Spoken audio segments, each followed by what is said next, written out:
those questions you said about asking yourself, I think they were the universe kind of punched me in the face and told me you've got to start asking them. And that Yeah. came through struggling. It came through real times of pain. And it's hard because like you in those moments you're like, wow, what is going on here? But at the other side of it, I recognize that from those experiences, which were really tough, they forced me. I had no choice but to ask those questions. I had no choice. If I didn't, I don't know where I'd be now. But from each of those things, every time I've been forced to ask those questions, I've experienced growth. Hi, everyone, and welcome back to the podcast. Today, I am joined by Glen Oliver. We are part of the same business networking group. We have the same network and we have the same mentor. And a couple of weeks back, I reached out to a few of the individuals in the group that I thought would just be insanely good to talk to. And Glen was one of those guys, and he has a really interesting story. And today, we're going to touch on a little bit of his history. So welcome to the show. Thanks, Dan. Thanks for the opportunity to come here and talk to you. No problem at all. So one of the things that I just found totally fascinating about you is you mentioned that you've just got out of brick and mortar business. You're really pushing the online side of business, and the thing that we had a mutual interest in, I think, is the fact that there's so many self-conceived and societal norms at the moment, which really direct people's movements. They direct people's goals and aspirations, and actually put a lot of limiting beliefs on people. So I don't want to ruin the story too much. So I'd really like you to delve into where things began for you, because you didn't have a stereotypical road to entry into the fitness industry, did you? No, absolutely not. I think personally, I've always been quite lucky. I've been into fitness myself. Like I grew up, swimming, playing basketball, and bodybuilding. So I've been lucky in that sense. But my journey into becoming a coach was very different. So before becoming a coach, I had a 13-year career as a police officer, um, both in Sussex Police and the Metropolitan Police. Started that when I was 21. And to be honest, I did all the things you'd want to do as a young guy. Like I did all the cool jobs, and I had an amazing career. And I don't look back on it now with any kind of regret. And in fact, I just laugh about it. I met some of my colleagues the other day, and they were telling me these stories, and I was like, wow, I haven't thought about that for years. And it cracked me up. So I had a great time. But I went through a number of things which we can talk about further on. But I went through this big change in how I viewed the world, and suddenly kind of wanted more. I wanted more from life than that, and then kind of found my way into coaching. I don't want to pry too much, of course, if you're not comfortable. But Um, I would love to. It's so interesting to me because there's these moments of like inception, like you say, where something happens in people's lives and their whole reality just implodes. Are you yeah, comfortable yeah, talking about that? What happened? What was that moment that just things snapped for you and you were just like, this isn't what I want anymore? yeah. So it's a bit of a story, but I'll tell it. And if I'm waffling, just interrupt me. So let me put it this way. I had a great career in the police. I was doing it for a long time, but I kind of became restless with it. I think I became restless because there's an inevitable amount of bureaucracy in an organization that large, and it was very frustrating. And about the same time I was getting to that point, I found CrossFit, and this was back in about 2010, before it really blew up. And I was always into my fitness, and I just found CrossFit, and I was like, wow, this is me. Like, not only do I want to get good at this, but I want to teach people how to get good at this. So that was kind of the first part of my coaching journey. And then that quickly evolved from me coaching that into a gym, into me wanting to open a gym with my old business partner, Dan. So we kind of did that on a whim. It was crazy. We back in, like, I think it was August 2013, we had this initial meeting. And then by December, we had keys to the premises, planning permission, Wow. everything going. And it was just Yeah, that's chaos. quick. Yeah, we didn't know what we were doing, but I think that was probably the best thing for us, because if you'd known, it's one of those things. If you knew afterwards, you'd be like, "Well, let's maybe not do this." Hmm. But yeah, we had a great run. We had, owning a brick and mortar facility, which I'll talk about, is definitely a bumpy road. One, I'm glad to kind of be in the, in the rear view mirror now, but it was a great time. But throughout that kind of initial period, I was trying to juggle the police, and the gym. And I was put into a position where I had to make a choice between the two. And it was kind of a messy situation, if I'm honest. It was not pleasant, and I was forced into making this really hard choice between a career that was, really safe, dependent, Mhm. gave me a good income, to owning a gym, which is like, Yeah. is pretty risky. And throughout that time, that was a kind of which I'm sure we'll talk about, the first time I kind of realized I had some real struggles with my own mental health. I kind of had this first kind of like period of depression, anxiety, Mhm. and this all kind of happened at a really similar point. And the real changing point for me, the real moment, was on my first ever lads trip to Ibiza, which is weird. I was like Yeah. 36 something. So I'd never had a lads holiday before, didn't really like drinking, and was at a point where I just left the police and had the opportunity there to try a psychedelic. And I'd never even, the life I'd had, that had never Mhm. even been on the table. Um, but I did know in that moment, I was like, look, I don't enjoy drinking. From what it sounded like, I was like, it sounds like quite good fun. But I didn't appreciate, and I couldn't have been appreciated until I did it, actually, how much it would change the way I looked at the world, like immediately. Mhm. And that was the significant turning point for me. It's something that's fascinated me. I'll be honest with you. I've got no experience with psychedelics, but I've seen lots of documentaries. I've spoken to people that have done it, and they all said the same thing. They all have these experiences where they find God, or they just completely, everything shifts, like everything. So before we move on to the psychedelics, because I really want to go in deep on that, because that's Mhm. going to be a very interesting topic. Um, Something that you mentioned that I think is really, really interesting is when you have a certain level of ignorance in any field of endeavor, you move so quickly with something because you don't know the pitfalls and you don't know. And I think I've fallen victim to this recently where business has been really busy. I can use all the excuses under the sun. Ultimately, I haven't been as regimented with my own time management as I should have been. But part of that then falls into the fact that because I also know that my sleep has been terrible, I know that my nutrition hasn't been on point. I know I'm in a high stress environment because of work and all of these other factors. It's almost created this analysis paralysis situation because I'm like, but it's not optimal right now. It's interesting that you said that because I think that as you rightly said, had you have known all of those risks going into opening up a gym, opening up a physical business, especially over the last couple of years, with the amount of expenses and the amount of money coming in versus an online business model, I think it's really interesting because sometimes that ignorance is the best possible thing because you just literally wouldn't have opened the gym. If we look and use the analogy of people that go to the gym, just they've got no necessarily idea on what they're doing. They're not training optimally. They're just turning up and doing it and they're grinding out, but they are just doing it religiously. And sometimes it's actually better to be like that because in my situation, because I had that level of knowledge of I kept rationalizing why, okay, fine, I probably shouldn't go today for XYZ, but they were legitimate reasons. But then actually I would have been better just going, right? Yeah, that's the thing, right? I think we're all waiting for that point of it to be this perfectly optimal place. And that never comes, does it? It's always that Mm-hmm. balance between what's optimal and what's practical. And just understanding that for all of us, there's never going to be that like moment where all the stars align and right now's the perfect time I can start doing it. And like you say, like if I Mm, can look back on that journey now, and if you'd have told me back in 2013, right, this is what you're in for, this is going to be a ride. yeah.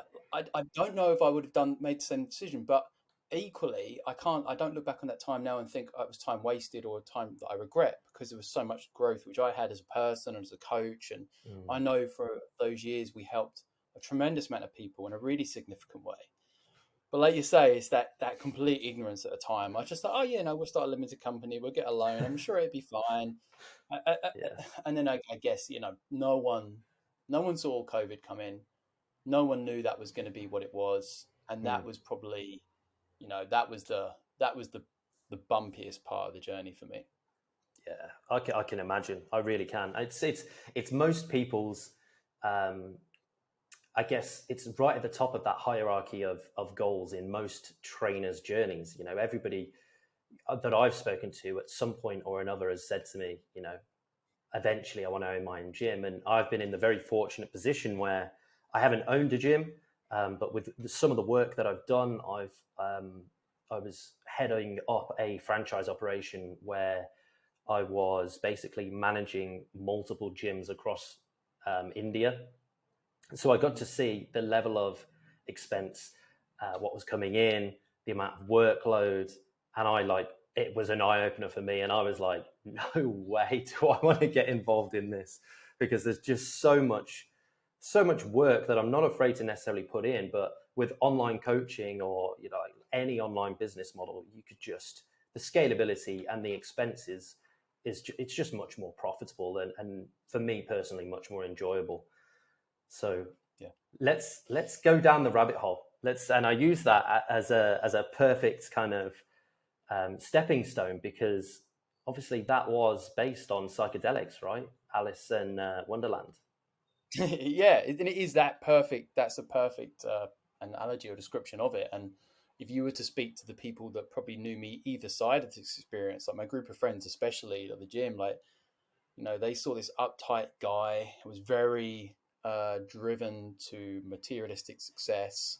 Mm-hmm. Even what I did coaching at that point was like, you're not CrossFit is. It's teaching people wall balls and burpees and fitness racing, as it's been described to me recently. And um, immediately it just changed. Like immediately, I think what I valued in the world changed. Mm-hmm. Immediately, the idea of or the feeling of connection to everyone changed. And to say love is a really, it's a really weird term to use in this context, but that immediately changed for me. This idea of connection to everyone, of love of everyone, and yeah, just overnight it really changed what I wanted to do as a coach immediately, and that changed then the direction of the gym. We went down more of an individual design route, but for me as a coach, it was no longer about those like that one aspect of fitness, which I think a lot of people work on, which is no problem with it, like physical fitness, but it was almost like what's going on inside someone and having those conversations with them. And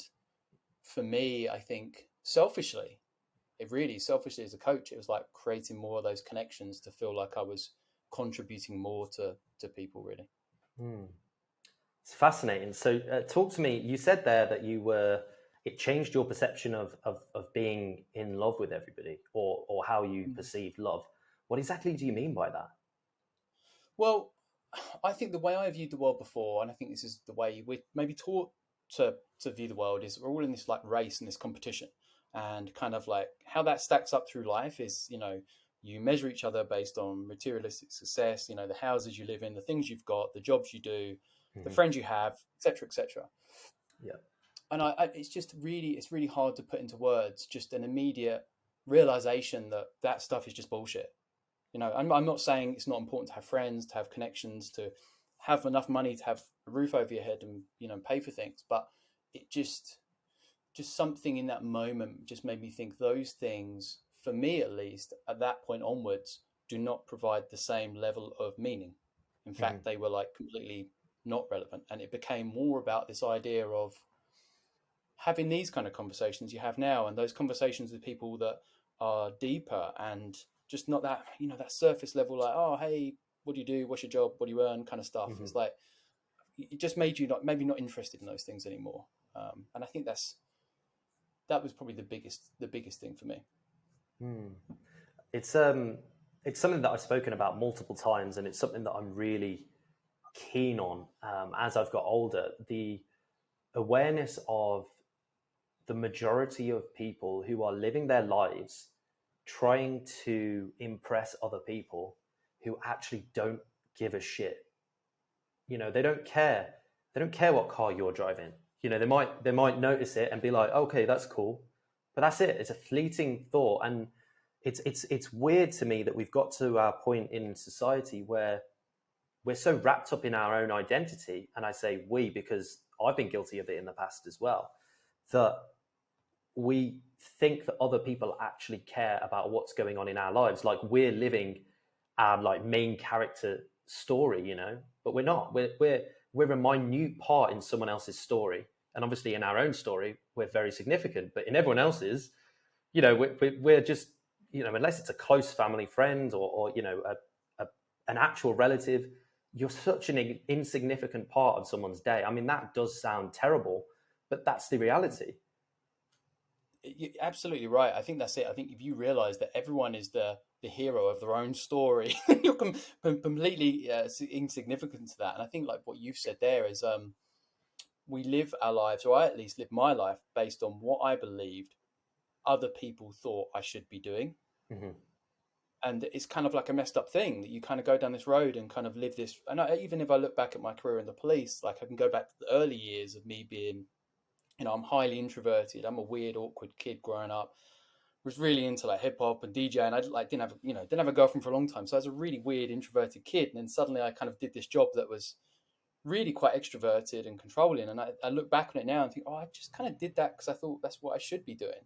Yeah. But that wasn't probably the authentic version of what I felt like really lights me up. And it's only at this point in my life, 42 years old, that I feel like, okay, I've actually started to figure this out a bit. Let's have a good time with it and find something that's fulfilling. And on that, I would say, even post that psychedelics experience, it's taken me a long time to let go of that, the idea of the ego and people's perception of you. And with the brick and mortar side of it, like I resisted that for a few years, trying to make it work, trying to think, wow, this, I've got to keep doing this, this is it, success or failure. And, that's really important in the world and what other people perceive as success or failure. And it took a real kick, for me to go, okay, I've got to surrender to this and actually just listen to what the universe is saying.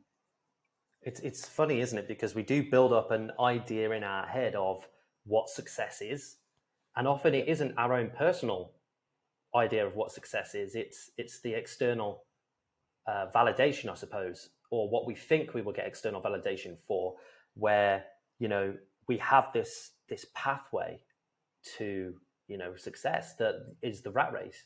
If we think about it, we've been told, it's like a generational thing. We've been told by our parents and grandparents, go to school, go to college, go to university, get a good job for life that's safe, and then get married, have kids, whatever the doctrine is that you've been told. But that's now also expanded as we've come into this dawn of social media, where it's now got to get a nice car. But in that car, you've also got to have like a nice watch. You've got to have X, Y, Z, because that's what everyone else has got. And if you don't have that, then you're not successful, right? And it's this weird kind of environment where I think social media has a lot to pay for. And I think that we don't know the full extent yet. And I think it would be very interesting to see what happens in the next 10, 15 years. One thing that I've noticed is I was kind of that generation where we had the beginnings of the internet. I'm going to be 30 in 6 months. And we had the internet. We had the games consoles, but we also had a hybrid. Like we weren't fully connected to technology 24/7. We were still playing outdoors, going and calling on our friends and playing Kirby and riding our bikes and stuff.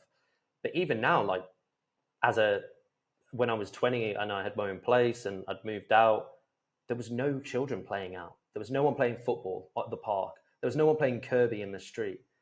And it's crazy to me. And I think that we're really going to see the negative side effects of that, because how can we develop the social cues and communication skills if we're just constantly attached and glued to a screen?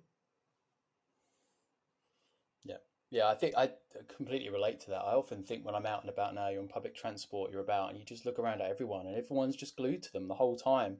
Mm-hmm. And I think I'm a bit, I'm further on than you, right? I'm 42, so I didn't get a phone until I was like 19. So I feel really lucky that I had a childhood that was like, the only phone in the house is the house phone. You went and hooked up with your mates, and then you had to see a girl, you had to meet her at a certain time, and there was none of that. I can only imagine the anxiety for the younger generations now when they're they can't help but be consumed by this thing. And like I can even think of like myself as a guy who's grown up without it, how I still regularly get consumed by it, by comparison. And we can Yeah. say all these things, I can say I've had this journey, but I'll tell you now, I still struggle with it every day.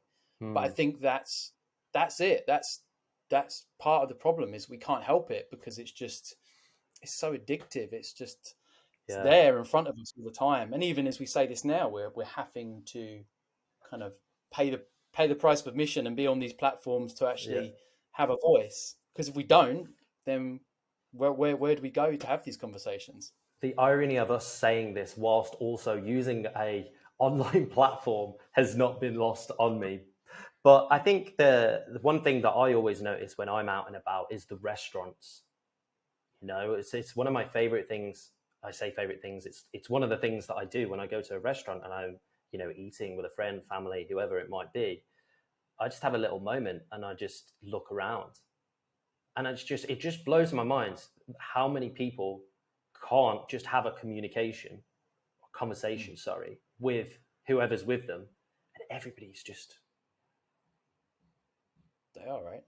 It's just mindless. Mhm. And the thing is, I think people want it still. They just don't know how to handle it. They just don't know. I consciously try and ask people genuinely how their day is, have a conversation with them and stuff like that. And you see some people are like, what is this guy selling? Is he going to ask you for money? And I don't know if it's just a British thing, but Yeah, I don't know, it's a British thing. yeah, We just don't like strangers talking to us. But I'm yeah. really like you. I'm at a conscious point now. I think like, I want to actually try and have interactions with people that are genuine and not Hmm. on this thing, because I have to. We like you as a coach, I as a coach, I Yeah. have to spend a lot of time on it, Hmm. and it's tiring. So every time I'm not on it, I want to make the most of not being on it. If that makes sense. Hmm. Yeah, definitely. It's definitely a British thing. It definitely is because being in India, I Yeah, caught myself in 2017 when I first came out to India. Everybody was asking me like how my day was, and they were inviting me round for food. I barely met these people. Like it was like the first time mm. I'd met them, and they were like, "Oh, you should come to mine. We'll have like you can have food." And I remember thinking at the time, I was like, "No," I'm like everything in my whole life had taught me not to go to strangers' houses and get like food, and I was like, "No." But I was so ashamed when I came to the realization that that was our societal programming based off Yeah, our behavior towards each other, and obviously we're inherently more conservative and introverted than most other countries, but the most genuine, kind, accommodating people I've met have been in India, and they're just so down to earth and caring. Like when they ask you how your day is, it's not a passing comment. Like they genuinely want to know. Whereas in the mm. UK, like if you bump into a stranger, you're like, "Oh, you're right, mate," or you might just do the whole head nod and that's it. You're done. Yeah. Do you know Nothing what to I mean? speak. Like that. Yeah. Like I used to when I walked my dog back in the UK, I used to make a habit of trying to say hi to as many people as I could when I was walking the dog. And the amount of dirty looks I would get sometimes, I'd just be walking my dog in the street and I'd be like, "Morning." And they'd just like either completely blank me or just be like, "Why is this guy? What? Like, who are you?" And I just thought, oh man. Yeah, I think our social rituals in this country have to fit a really specific pattern, and it's like keep it as short and sweet as possible. Mhm. Don't actually really delve into someone else's shit, and let's just go on about our days. And I don't know, we've just got that glass is kind of half empty kind of view of the Yeah. world. I think I don't know if that's like a post World War II kind of thing's been passed down to us generationally, or whether Mhm. we're just hardwired that way. It's a difficult one, especially when you actually do want to try and have a conversation with someone. Yeah, yeah, I think you're probably right. I think it probably stems back from the stiff upper lip generation, and it's just kind of Yeah, been yeah, generationally passed down. Because that's what happens. Any trauma or behavior we ultimately pass on to our kids, and yeah, and then that's they a big pass it one. on. Like, yeah, that what you said right there, the trauma thing is especially there's a lot of that which I relate to as well, and I think it's that's no fault of our parents and our grandparents, but it's just the way they were told. Like, you don't speak, these things. If you don't speak about them, they don't hurt you. Hmm. But what I've realized over the years is that, well, they do hurt you because you hold them and they come out in many, many ways in your life, whether you Yeah. like it or not. And then therefore they get passed on. And, I've got a daughter now. So my biggest thing with anything in life is, with anything I do, over coaching, anything else, is trying to pass on to her a way that she can live her life and navigate it, that she just enjoys it, and Hmm. she doesn't get passed on the stuff that's been passed on to me. And that's through Hmm. no fault of my parents. Like that, it is what it is. But I recognize that. I think it's a real big problem for society. Mm. Let's. I want to stop there. Actually, I think it's such a fascinating point to me because it's one of the things that I think anxious is probably the right word because it's such a responsibility, and I think a lot of people don't actually recognize how much a responsibility is bringing a child into the world. I think people see it as something that is just an immensely positive thing without necessarily realizing the responsibility that comes along with it. And I mean that in a completely unpatronizing way in terms of the psychological development, the attachment style of the child, how they communicate with other people, how they build relationships. That's all dependent on how you raise a child. And again, because I'm so passionate about psychology and I've done lots of reading on this subject for my own self awareness and development, it's kind of that analysis paralysis stage for me now because I'm like, whoa, okay, there's a lot of responsibility here. How have you navigated that?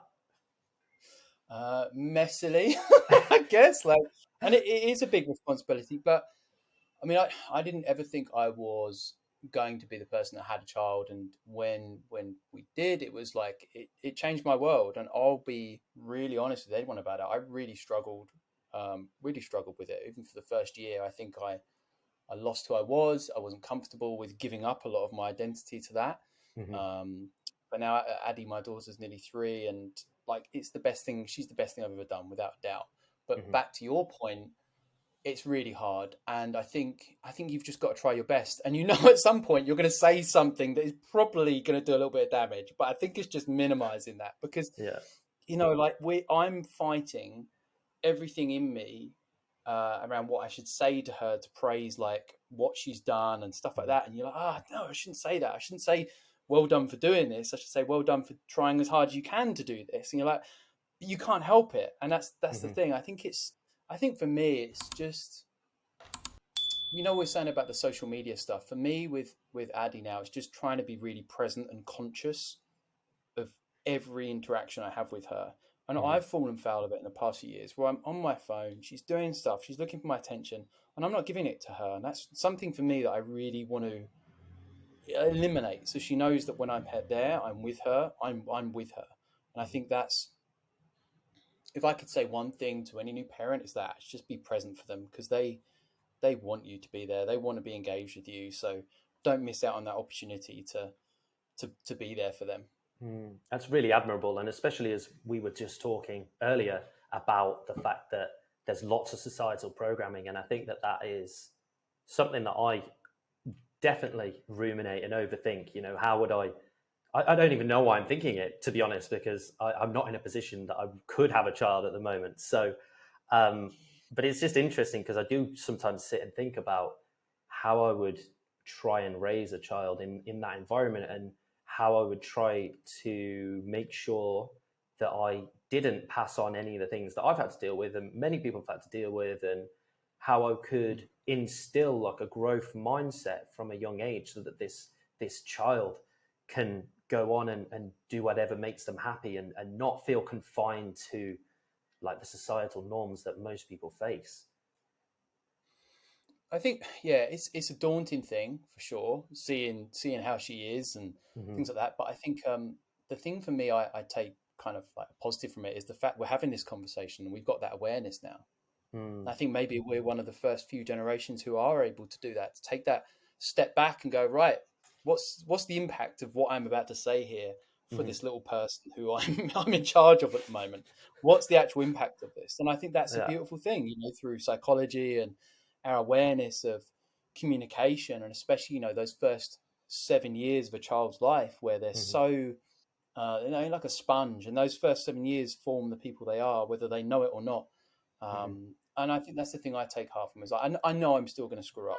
Every parent's going to screw up. Every parent's going to probably, say things they shouldn't say every once in a while. But I think Hmm. it's being okay with that. You're never going to be, it's that what we said, the practical and optimal. It's like, yeah, you're never going to be that complete perfect thing, but that's okay. But I think it's also like being honest with that with your Hmm. child, going like, I'm not perfect. Like I screw up every once in a while. I think that's for me at least, is the best thing I can do is be honest and vulnerable with her, and be okay with myself making those mistakes, but trying to steer her down a path where she, has a Hmm. good life and has that, the growth mindset, as you said, and is not sucked into the world I think she will try to be sucked into as she grows up.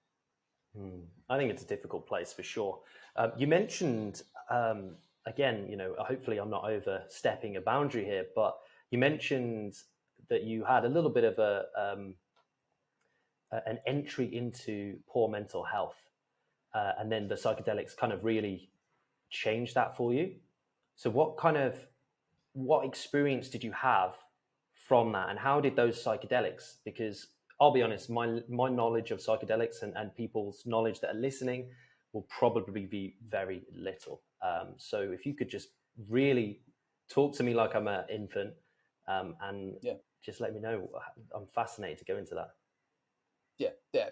First of all, I think it would be prudent of me to say that the psychedelic side of my life have been a supplement to a shit ton of me getting therapy and investigating that journey myself. I would Hmm. say they're probably like 10% of me feeling like I feel now.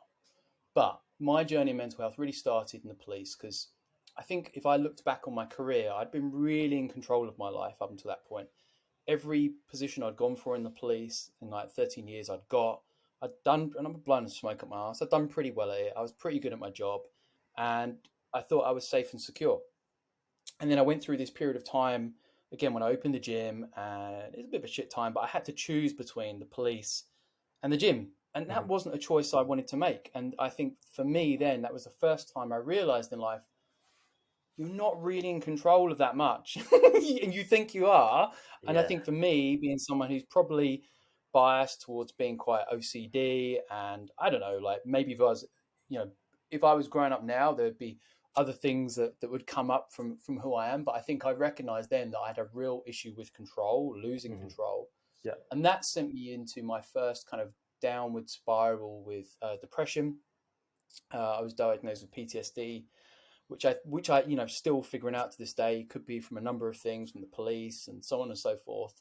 Um, and I think it was the real thing for me at that time was just loss of control, and Hmm. that was my first experience with my own struggles with my mental health. And the psychedelics really helped me to create a disconnect between the panic in the moment and loss of control and what that actually means.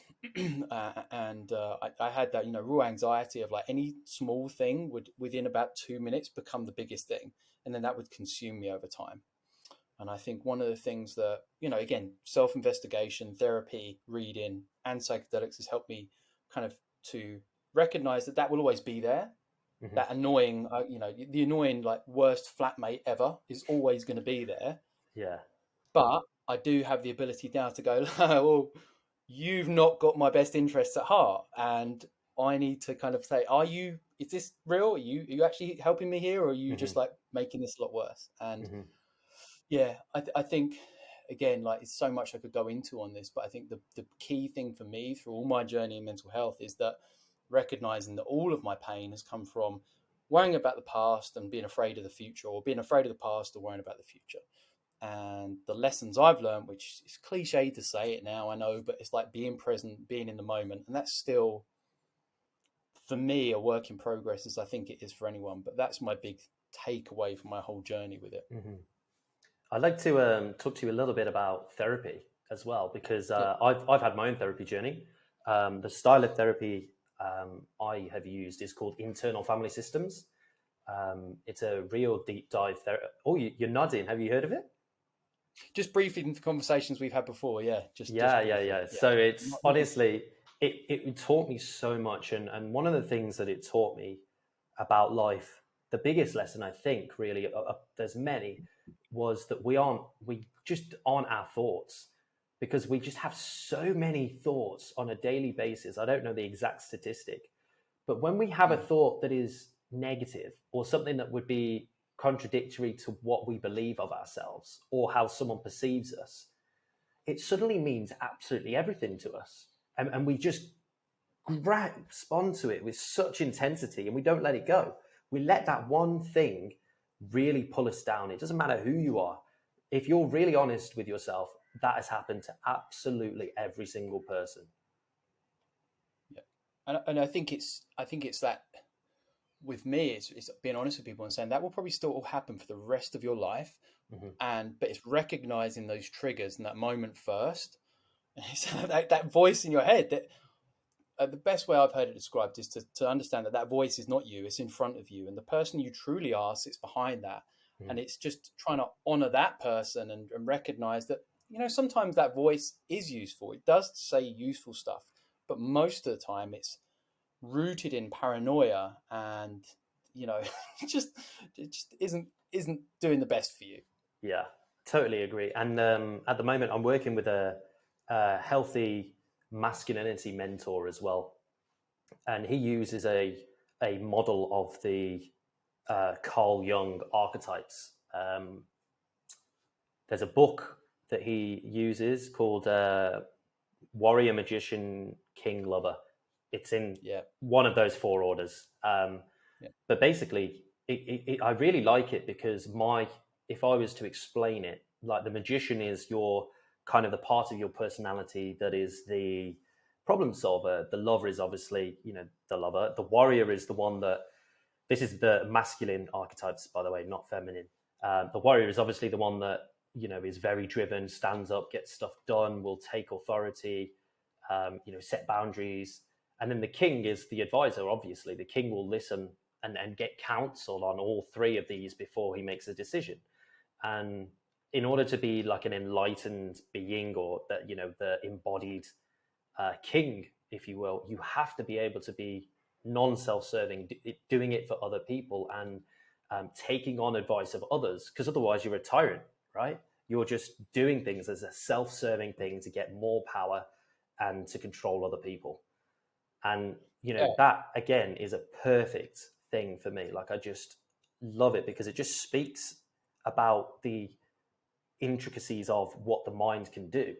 We have all of these different go-to, like, safety blankets. For me, it's always been problem solving. Like, if there's anything going on in my life, I'm going straight to that magician and I'm being like, look, dude, I do not like the way I feel. How do I get out of this?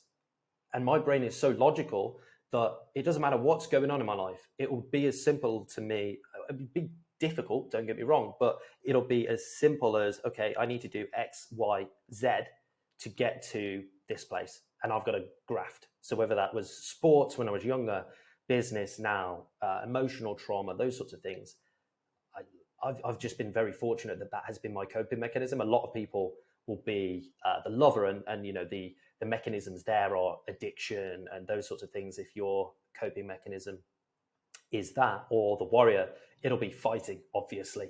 Going to the pub on a weekend and just smashing hell out of someone just because you've got some issues. And even the king has negative elements to him. So like I said, if you're not taking on advice of others, you're tyrannical and you're just setting boundaries for the sake of it. And we've all come into contact with people of that nature as well. And I think it's so fascinating that psychology and even spirituality thousands of years ago had these kind of ideas, because the book King, Warrior, Magician, and Lover is, the whole principle is the fact that those four characters turn up in mythology all across the planet for thousands of years in the male, like, kind of storytelling.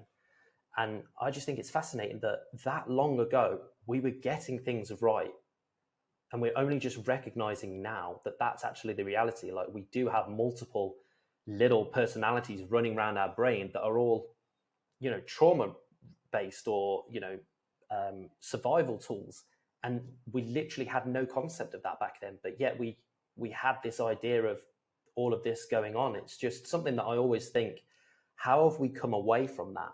Like, how have we got so far away from being as self-aware as they were 2000 years ago? Meditation is another example, right? You know, we literally in the last 30 or 40 years recognized that if you meditate, it actually increases the length of the telomeres on your DNA strands, which is effectively means you live longer, you're less stressed. And there's no way they would have known that. But in almost every culture, we were meditating. Prayer is a form of meditation. And it blows my mind that we've just come so far away from all of the spiritual and self-being and just being ourselves. And we've just developed so technologically, and we've just abandoned ourselves. Yeah, I think to hit the first point, you're the second person this week to recommend that book to me that you mentioned there, which is funny. So I've got to go and read that now. But yeah, read it. I think you're right. Like, I think it's spirituality. I don't know. It's like, even now as I talk to my clients about it, I'm conscious. I'm like, I sound a bit wooey here. We're going to talk about some stuff. And Mm-hmm. I don't know why that is in society. I don't know why. Like, we've gone down this. We've pursued science to the neglect of actually what really matters, and that's Mm-hmm. who we are and how we navigate life. And it's funny you said about all those archetypes. I was like, oh yeah, I've been that. I've the problem solver is definitely like my old job, and Mm-hmm. even now in coaching, I always thought coaching is like solving problems. I've got to fix this person. I've got to Mm-hmm. solve it for them. And now I recognize that. And that's not coaching. That that person can figure it out themselves, but you've got to guide them towards that. And if you Mm-hmm. do that, there's a lot better chance they'll do it. And that for me is a big lesson recently in the last few years, is that I would get a client, listen to them, it's like, right, how can I solve their problem, and try and diagnose that. And it's only from my own kind of self-development you recognize that that's not the solution for that person. That person knows what they need to do. You just got to pull it out of them and support them in that, and deal with the bumps in the road. And yeah, for me, I'm a big fan of meditation. I'm also a big fan of like Stoic philosophy. And Mm-hmm. you look at that and you think that was written thousands of years ago. This like operating Yeah. system for navigating life. That if we all just read this, we'd go, okay, we're a bit more. We Mm-hmm. can like have a bit of perspective on things. But I don't know. Maybe I feel like I'm getting into being a bit of a conspiracy theorist as I age, and I start to learn these things. And I'm like, well, are these things like shunned or considered wooey Mm-hmm. because of the consciousness it creates in people, and therefore that consciousness or awareness kind of, I don't know, like it's a really crude analogy, but unplugs you from the matrix and goes, look, well, do I need a bigger car, or do Yeah. I? Because if we're all just happy running around in the woods having fun, having a laugh, like the society as we know it, I think will collapse. But Mm-hmm. I'm not saying that's the solution either. But I am saying that I can't help but feel a bit like, oh, why is this being shunned? Because the greatest thing we have at our hands are this knowledge, Mm-hmm. and we don't consume it. Like people don't read, people don't take the time to develop themselves. We're busy consuming without taking action on what we consume. Like we're just consuming mindlessly. Like, I do it. Those fucking weird videos. Like, you do it, you can't help it. But Mm-hmm. there's another side to consumption, and that is to do with developing yourself. And I think that's just been lost in today's age. I think it's a very interesting point, because spirituality is one of those things that as soon as you mention it, you've got two camps. You've got people that are really like, oh, that's fascinating, tell me more. Or you've got the people that are actually already actively involved in spirituality. And then you've got the people that are like, that they check out as soon as you mention it. They're like, nah, this is not for me. And for a long time in my life, I was one of those people. I was the second category. And it was only because, really, for me, that spirituality for me was like, it's just a word that just meant nothing. Like, what is spirituality? And I think it all depends on your definition of what spirituality is. Like, for me, spirituality is an extension of being the best version that I can possibly be. It's about knowing who I am. It's not just about the mental, it's about everything. It's about who am I with myself. And again, this is one of those areas where you start using terminology like, do you love yourself? Do you appreciate Yeah. yourself? And people are just like, yeah, I'm out, mate. Like, this is not for me. Like, we've just lost half the listeners now, I can guarantee. Yeah, they're gone. Yeah, they're gone. Gone. And that's the thing. It really it changed my without being too dramatic, it changed my life when I got into the therapy that I was in, because internal family systems is the model is basically when you sit down in a meditative state and you essentially ask questions. Now, I'm not telling people to do this without a professional, like, but I'm just giving you the concept of what it is. And you essentially ask questions, and you're curious, and you lead from a compassionate place, and you're essentially trying to have conversations with younger versions of yourself. And the younger versions of yourself are parts that have probably experienced trauma, or something has happened that has changed a belief in you at that point, which has then triggered this survival mechanism of introversion, escapism, lots of these common things that everybody faces in one way or another. For me, as I was growing up and I get into my like teenage formative years, I was a gamer, hardcore gamer. But that's the truest form of escapism, because I could be whoever I wanted to be online. And it gave me everything that I needed. It was social. There was a level of achievement, because games are incredible at keeping you addicted. So, I was one level, and then I wanted to get to the next level, and then there's the leaderboards, and I'm competitive as hell. So it was like, okay, cool, now I'm climbing the leaderboard. And so going back to the analogy of the IFS model, it really, I'd meditated before, but I didn't really, I'd just done guided meditations. I'd just done breath work. So then when I was having these conversations with myself as a child in like almost a memory, and the realism involved in this, I cannot, if you've not experienced it, I cannot explain to you. It actually felt like I was in that room with my 5-year-old self, with my 10-year-old self, outdoors playing with my 12-year-old self, like just crazy things. And I just suddenly thought, like, my therapist, who I still see on a regular basis, just once a month, just to check in. And she said to me, it was funny because she said to me she was talking to me about the process and what we were going to do. Even she was like, we're going to like do this stuff. Just bear with me, because trust me, it's going to work, but it's going to sound crazy. This is what we're going to do. We're going to sit down. I want you to get into a kind of meditation and just start to imagine yourself when you were younger.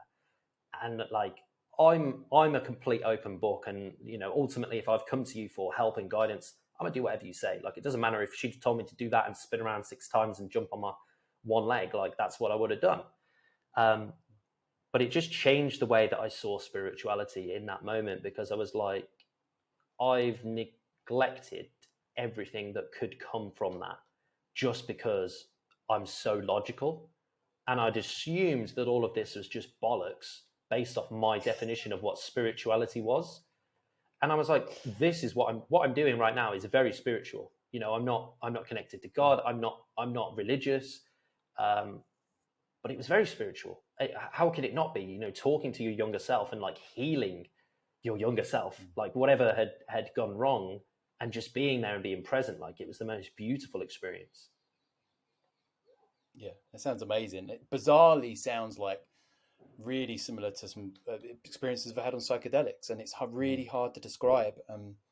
Without going into it too much, they're absolutely hilarious, but they're so powerful. And that, what you've described there, from the big experiences I've had with it, are conversations with a younger version of you that is so nurturing, that in a way that you can't have in any other way. And I've come out of those things feeling drained very much in some ways emotionally, but completely like refreshed in how I then approach life and view the world. And I'm with you on the spirituality. I think I've shied away from it for years because of the attachment to like secular religion and what the connotations are of spirituality. And I've really gone against that in my life, and that's probably why I've resisted. But those questions you said about asking yourself, I think they were, the universe kind of punched me in the face and told me you've got to start asking them. And that came through struggling. It came through real times of pain. And it's hard because like you, in those moments, you're like, wow, what is going on here? But at the other side of it, I recognize that from those experiences, which were really tough, they forced me I had no choice but to ask those questions. I had no choice. If I didn't, I don't know where Mm, I'd be now. But from each of those things, every time I've been forced to ask those questions, I've experienced growth. mm, And it's not easy, it's not pretty, and it's not, it's not all unicorns and rainbows and butterflies either. It's a messy experience, but I can say, hand on my heart, that I am living a more authentic, content version of my life now than I ever have. And that's largely due to having gone through these things and being forced to ask these questions and connect and be okay with being spiritual and mm. whatever that means, and accepting that in society, whether that means, I'm viewed as a tree hugging hippie or whatever it is. Like, I'm cool with that now. It's Yeah. absolutely fine. Like, I still think there's a place for bicep curls and squats, but I also think there's a massive place for this other side of us that we can honor and we can help people understand as coaches. Mm. Yeah, I love that. I completely agree. And the mentor that I was telling you about that uses the Four Archetypes book, he has this weekly meeting that I used to go to. Sorry, bi-weekly meeting, so 2 month. And it's just a group of guys that get together, sit around a fire, and it's like this ceremony of like masculinity, I guess. And it's about how we can just be present and hold space for other men, because it's such a rarity in our day-to-day lives where, as problem solvers, like the masculine like identity is, okay, fine, we need to solve problems, not necessarily convey emotion as much, just because, I mean, we can argue whether that's societally or hormonally or the differences between male and female. There's lots of potential reasons for that, but the reality is most men are that way. They're problem solvers, and they're not necessarily going to go and talk to their mates about an issue. Or if they do, they want an equation. They just want the roadmap of, what do I do? I'm struggling here, and they'll go, okay, cool, do this. All right, fine, thank you. Now I've got my roadmap. I'll see that through. But it's just incredible just to be able to be present with like-minded men, sit around the campfire, and just the beginning of the meet is just a basic. He'll do like a lesson of the day or a week, sorry, and it's could be psychology, it could be Buddhism, it could be absolutely anything. And then after that, he opens up the circle, the space for men to be able to talk about anything. It could be your life's going good, it could be your life's going horrendously, it could be any emotion that you want to voice. But the one rule is, you're not allowed to interrupt any men in the circle. You open it and say, once you finish speaking, you say thank you. You're not allowed to give advice. It's just literally to be able to say what you want to say, let it go, and then that's it. And then at the end of the circle, to close the circle, he passes around like wood chips to like throw on, and kind of have this affirmation, and you voice the affirmation and throw it onto this wood fire. And it just, again, it was just an incredible thing that a few years back, if you'd have told me about that, I'd have been like, No I would have chance. been like, no way. That sounds like an absolute nightmare. But it's just incredible to just be present. And it's the quietest, besides meditation, it's the quietest that my mind ever gets at that, because I'm so present. You're not allowed to look at your phone. Everything has to go on silent. And you're just literally present with a bunch of guys, like just chatting and just listening and learning. Absolutely incredible. Yeah, I think, we were talking earlier about how society is now, and I think that's one of the things that's been lost, is that true community and that tribe kind of feeling, and the things we get from it as well. Mm, I think, like what you've said there, for me again, as a lesson as a coach over the years, is it is holding space for someone, because there's so much power in truly listening to what's coming out of someone's mouth, without the intention of solving it, without, we just be listening and just truly listening and hearing about their situation. yeah. But again, the world we live in now is like, oh, what's the fix for this? How can I fix it within 5 minutes? Mm, Move on, done. And I think we're missing something there. And what you've hit it on the head, in that, the community side of being around other people and just sharing, and B, is like actively listening without the intention of just replying. And I think that's a really hard thing to break away from. Definitely. One of the things that I've really struggled with over the years is my brain shoots off at 1,000 miles per hour. Like I'm constantly getting ideas. And because of that, if I have like a good like moment of like, oh, I want to add to this conversation, or I've got advice that I'd like to give, I've made the mistake in the past of not listening to what someone was saying at all. And I'd be like, okay, what, like, I need to like concentrate and formulate my ideas here because I want to make sure that it's valuable.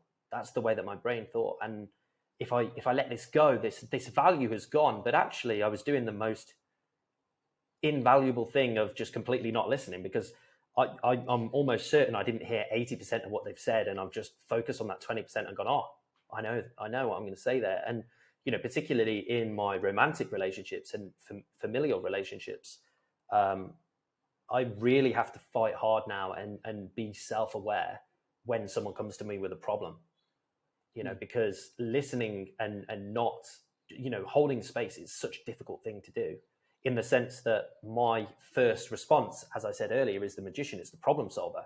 So if someone comes to me upset, I want to help solve that. I want to give them a plan of action and be like, right, let's do this X, Y, Z, and we can move forwards. But you just completely invalidate their whole experience by doing that. And it wasn't pointed out to me until I was in therapy. And I was just like, oh man, I have royally fucked up, because I suddenly realized in all of my romantic relationships, I was like, yeah, I've been doing that my whole life. And I was like, I never realized from me, it was always from a point of absolute care, love, and I wanted to be positive, but I was having the complete opposite effect without even realizing. Yeah, same. I like you so much of what you said. I'm like, yeah, that's me, and it's so true, isn't it?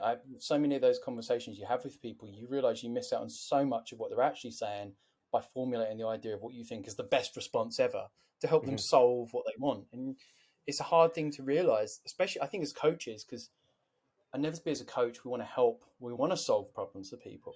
And it's really hard for us in our nature to take a step back from that and go, right, the true way to help this person is not trying to solve it for them, is to help them navigating them towards solving their own problem. And that doesn't come from saying, right, you've said this, let's try this. It's like, you've said that, let's talk about that a bit more. And what do you think about it? And what do you think some of the possible solutions are for it? Without just sounding like all you do as a coach is just listen and ask questions back. I think there's still a point where your expertise has to play a part in it, and your knowledge and what you've experienced. But yeah, I mean, in relationships as well, I completely get that. Like, especially masculine, feminine energy, as you say, like masculine energy, problem solver, feminine energy, they just want to listen. They want to have someone show empathy. They're not looking for you to solve their problems. And I've done that so many times. You're like, well, why? Why haven't I got thanked for this? why am I still in the wrong? You've come to me with a problem. Yeah. I've tried to solve it. Surely you should be happy now. Yeah. It just doesn't ever go that way. I'm still making that mistake. Oh man, the reason why I'm laughing so much is because that could not resonate more with me. It's beyond, like, because I just remember there's so many situations that I can think of off the top of my head now where I'm thinking, this hasn't gone to plan. Like I actually thought what I was doing was helping, but it actually appears to have made things a lot worse, and I'm not sure how it's got here. Yeah, like, how did this happen? Because this was like in my head. I felt like I was going to be the hero here. I thought people were going to carry me around, like the best partner ever. Literally. Instead, yes. it's not. Yeah, honestly, I love that, dude. What a chat! I've thoroughly enjoyed it, and I could speak to you for many more hours. Where can people find more about you? So usual, the social media world, I guess. Poo-pooing it here, but Coach Glen Oliver is my handle on Instagram. That's probably the best way to get me. If you search me on that, and you'll pretty much find me. I think there's only one of me, so yeah, Coach Glen Oliver is what you need to find. Perfect. Thanks for coming on, dude. It's been a pleasure. Yeah, I've really enjoyed it. Thank you so much.